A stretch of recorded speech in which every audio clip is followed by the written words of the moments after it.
Good morning, gamers, and welcome to the Twitch TV Lounge. I am Richard Lewis, the guy who's been hosting the lounge all during the DreamHack Winter 2014. And I've been pulling in players and various streaming personalities to interview them. Next, we've got somebody who, again, I wasn't expecting to interview. It is one of League of Legends' greatest solo queue junglers, currently unattached with a team. It's the person I call Amin, but he says his name is Amin. Yeah. Which one should I use? Amin? Amin. Let's go with Amin. Yeah, let's go with Amin. Yeah. Okay. So, look, you're currently unattached to a team, but you came very close to joining Super Hot Crew recently, and I thought that you were 100% going to be part of that team, be in LCS. So what happened? Well, I was kind of sure to go there too. Like, my mind was to go to LCS, but then I don't know. Like, I'm in school right now, so. And I just started, kinda, so I want to finish the year before I go to LCS. I'm not sure if I want to finish like every year, but at least this year, because I already started, so that was my plan. Like, I don't want to just drop in the middle of the year, because that would be kinda, rather finish it. Well, some people in the scene have said to me, because everyone likes to talk to me, they've said that, you've done this before though, you come close to joining teams, and you always pull out, and they think maybe, you don't really want to be a pro player. It's like, you don't kind of have the heart to go through with it. What do you say to that? Like, I don't know, I've been like, my goal the last 4 years was to go pro, because I've been playing every day for like a lot of hours, but I want to go pro, but I'm not sure the time is yet. Like, I want to be 100% sure before I do it, but I'm gonna probably go pro one day. But if I'm gonna go pro, I want to go all in, 100% to win everything. If not, then I'd rather wait until I feel like it's right, So, I mean, what would it take? What would be the right sort of set of circumstances? Because, I know you like the guys at Super Hot Crew, and they had an opportunity to, sign a Korean jungler, Horo's now at Millennium, and they chose you, and that kind of feels like a massive endorsement of your talents. But then you can't. And I remember, didn't you tweet saying like you were, hyped, ready to go or something, and cryptic? You hinted. I tweet kind of much, but I talk a lot of shit, kind of. But there was something like that. Yeah. So I mean, how come it wasn't right? I mean, no, but I think the main reason I didn't go this year was because, like, let's say if I took a year off before this, like when the summer started, then I would have went 100%. But I already started this year, and I'm in the middle of the year, like almost half the year went already. So I'd rather finish it, and then I will want to go. Like, if I jump now, then I would have to go again, like half the year, So it's not a reflection of Super Hot Crew? No. You're not waiting for a better team? No, I actually, like, that was one of the best teams I would want to play with, because I like every player in the team, and I've played with them before, so, It doesn't seem to have worked out too bad. It looks like they're going to get amazing, the former TSM jungler. I mean, how do you feel about that? Do you rate him as a player? Yeah, I rate him good. Like, maybe it's not the best well, he's good mechanically, but he does some mistakes, I guess. But the thing is, he has a lot of experience, so he will probably play better than me the first split, But yeah, I think that if I got some experience, maybe play a split, get used to it, and then I would probably play better, like after a split, I think. So in the past, I think people have pointed out. I mean, I saw you. I think you had an argument with someone quite recently on Twitter about this. But people have pointed out, that you're a bit of a shit talker. As you put it, you can be a bit, BM or whatever in games. But you seem to be quite a nice, personable chap. So I'm usually like nice, but sometimes, like, if I see someone talking like in solo queue, like if someone flames and plays bad, like then I'm probably gonna get mad and flame him, because I think he deserves it, Like, if someone's nice and then feeds, then I don't mind. But if a toxic player feeds and then flames the team, then I'm gonna get fucking pissed, because I hate that shit, I mean, it's an ongoing issue in League of Legends where we label, the community label players as toxic. There's certain ones that word always gets used about them. Mithy, Nuked up, blah blah blah blah blah. I think that you can say I'm wrong, but I think you might be one of those players. Like, some people seem to think you are toxic. Well, how does that make you feel? I mean, I'm not gonna deny it, because like when I was 14, 13, then I was probably like one of the most toxic players on the server, because I don't want to go back there, but I was really toxic. But I can still be sometimes, but I try to work on it. not because I want to look good, but because I feel like it's really immature, like to flame random people, you know. Yeah, you're right. Yeah. I'm in my 30s and I still do it though. It's a very frustrating game. Yeah. But I try to work on it though. Yeah. So tell me about that. What do you do? How do you not lose your temper? That's kind of hard because sometimes I do it still, but I feel like I'm just growing up a bit more, like each day a bit, but slowly, like really slowly. Yeah. But I mean, is there any tips? Like, No. one of my friends told me that he unbound his enter key, so he couldn't press enter, so he wouldn't be able to ever type in game.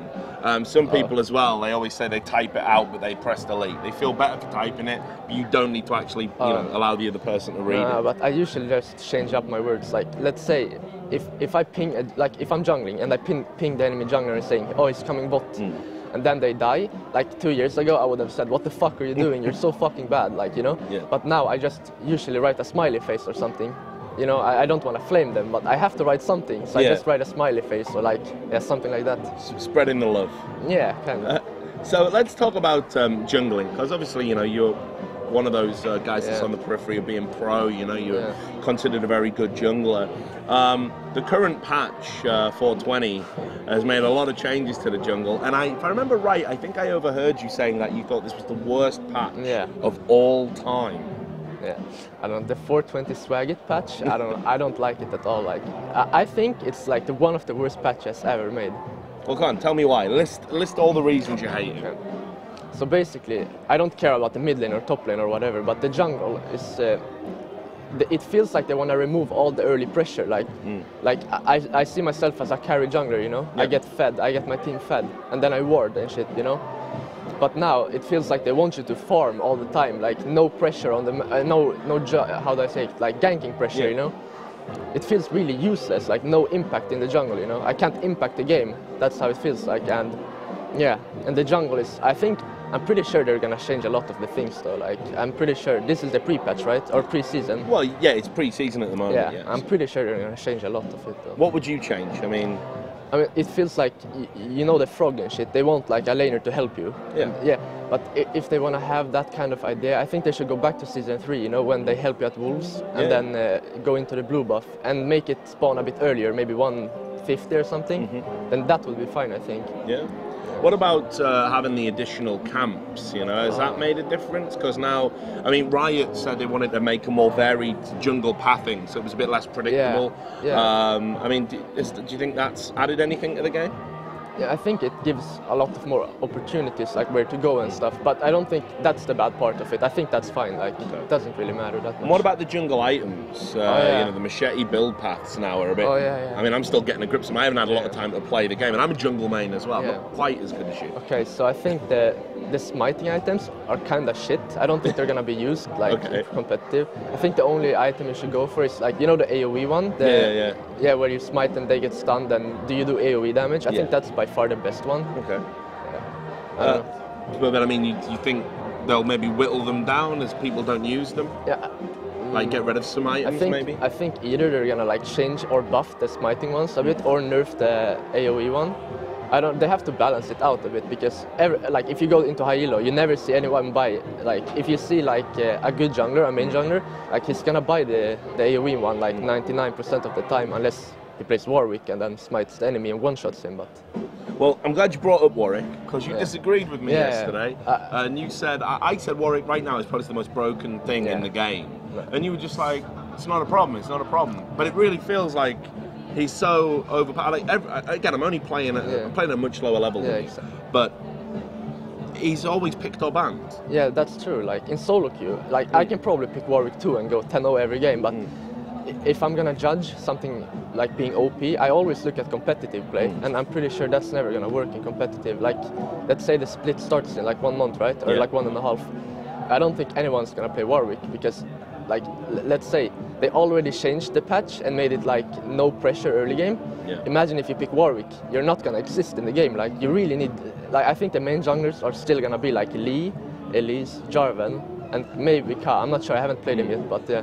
Well, it's interesting. We've seen win percentages on certain champions shoot up, and the ones that seem to have benefited the most from this patch are Elise, who got some buffs anyway, and Pantheon, which has gone right up in the jungle. What do you think about those two champions at the moment? I think Elise was still really good before the patch, but I think you had to be like really good mechanically with her to play her good. But I think still she was fine, like equally good, but people didn't play her. They seem to think she's OP now or something, but I still think she's at the same level. But oh yeah, Pantheon, like you can solo Dragon level 3, right? Yeah.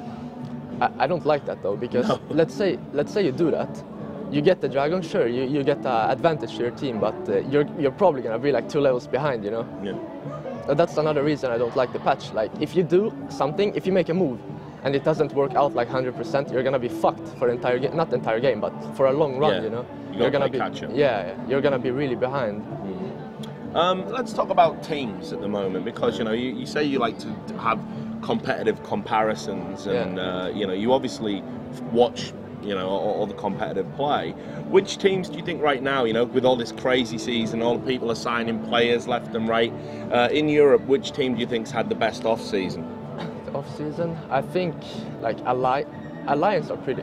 Maybe they're not so good right now because they're obviously still like trying out with Reckless. I think they announced it. It's announced. Yeah. It's okay. No secrets. Don't worry.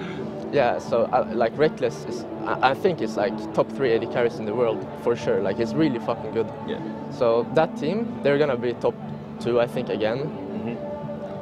Fnatic is kind of unsure. Well, I know the lineup, but I can't say anything. Like I don't know the entire lineup. You don't need to say it. Yeah, but I think the solo queue players that's gonna join that team, they're really fucking good. Yeah. But again, like solo queue is really different from competitive. Like you really need to think a lot more, you know. Yeah, so I mean, it's been a tough off season for Fnatic. I mean, with big names, leaving the team and stuff. Are there anyone? I mean, because like obviously you nearly joined Superhog Crew. I mean, they're talking a big game about how they're going to be much better this season. They got a pretty good lineup. They seem very confident. But do you think they'll do well?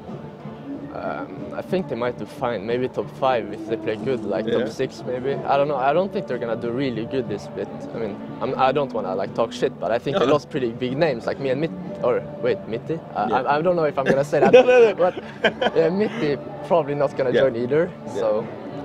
I'll steer away from transfer talk because I don't want to get you into trouble with your friends. We can talk about North America though, I think, can't we? So I mean, like, what about Santorin joining TSM? Because I know you know Santorin. Yeah, I'm okay friends with him. Like I was not pretty good, but I was okay friends with him. And when he was in EU, like he was also like one of those junglers, like cool Lulax and shit, like perma ganking. Yeah. But I don't. Like he probably improved now since he has been playing pre-made for a long time, but back then he was like one of those junglers that like didn't use his brain. He just perma-ganked and shit, you know. But I think he might do good now, like probably equally good, like as amazing after a while. Yeah. I forgot to ask you while we were talking about Europe. Who do you think the best jungler in Europe is? I don't think there's any best junglers, but the top 3 are probably Shook, Jankos, and Sven. Yeah. I don't think anyone stands out like a lot from them, you know. Like I think they're top 3. Are there any players like in that position? Any of those players that you kind of watch and like you think you learn stuff from them? Yeah, like I think I'm equally or better mechanically than them, but they know a lot more about the game. So I watch all of them when they play. Like it's just to see what they do, like where they go and stuff. I always look to learn. Like I know they're better than me because they play at a higher level, you know. I know obviously you're concentrating a lot on your studies right now. Yeah, well, not really, but again, in case your parents are watching, that's true. I study every day, guys. Stay in school. But one of the big talking points is streaming over being a competitor. There seems to be a lot more money in streaming if you can be one of the more popular streamers, and we've seen some players like Voyboy, Cutie Pie, they've dropped out of LCS. Concentrating on streaming full time.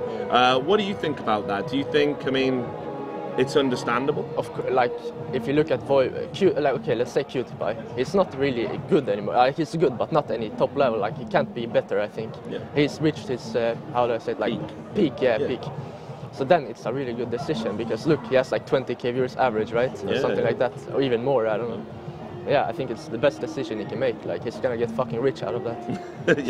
It's a lot of money. Yeah. I heard some of the top League of Legends streams are pulling in over $1 million a year. It's sick. Like I don't know. Like if I had the chance, I'm not gonna lie, I'm pretty money horny. So if I had the chance now to get like 20k viewers or go LCS, I would like run to Twitch and like stream instantly. Well, so this brings my next question. Because you're not going to be in a team in this LCS split, you know, you're a nice guy. Here we are having laughs and jokes and talking, right? So are you going to be streaming? I've actually been streaming a long time now. Yeah, like, no, but I mean, I know you're going to stream, but I mean really streaming, not like just, hey guys, I'm doing some solo queue and now I'm going to go practice for 5 days. Talking about going all in on the streaming. Probably not yet, because I want to play LCS before I go into like full-time streaming and shit. But I stream sometimes, but I don't like focus on streaming. Like I just stream because it feels nice, you know. I'm not like interacting all the time, telling them, oh, I'm going blue here because blah blah blah, you know. Yeah. But the reason I asked was, I know you had a spike in popularity because wasn't there an incident the other day where you fell off a chair? Oh yeah. Right. Yeah. And I think, you know, a comedy League of Legends stream could be, you know, if you could replicate that every day you were streaming, I think you'd be super popular. Yeah, but like I think I can be pretty funny if I stream, but then I have to work on my attitude a bit, because then I can't get mad if I lose. Like then it will ruin the stream, you know. Like I have to work on that a bit, but probably like in a year maybe, then I can probably do it. Well, look, like I said, it's good to finally get to do an interview with you. I know you don't do a lot of these things. First interview ever. There you go, another first. So it's great to talk to you. If everybody wanted to follow you on Twitter and watch your stream and all that, how would they do it? Tell everyone. Oh, my Twitter is like Amin lol, but with a 1 on the Amin, and my Twitch is CJ_Amin. Awesome. Yeah. Well, look, great to talk to you, and I'm sure I'll see you around the lounge over the course of the tournament. And everyone out there, don't go too far, do stay tuned. We're going to have more interviews like this one from here at DreamHack Winter 2014 in the Twitch TV Lounge.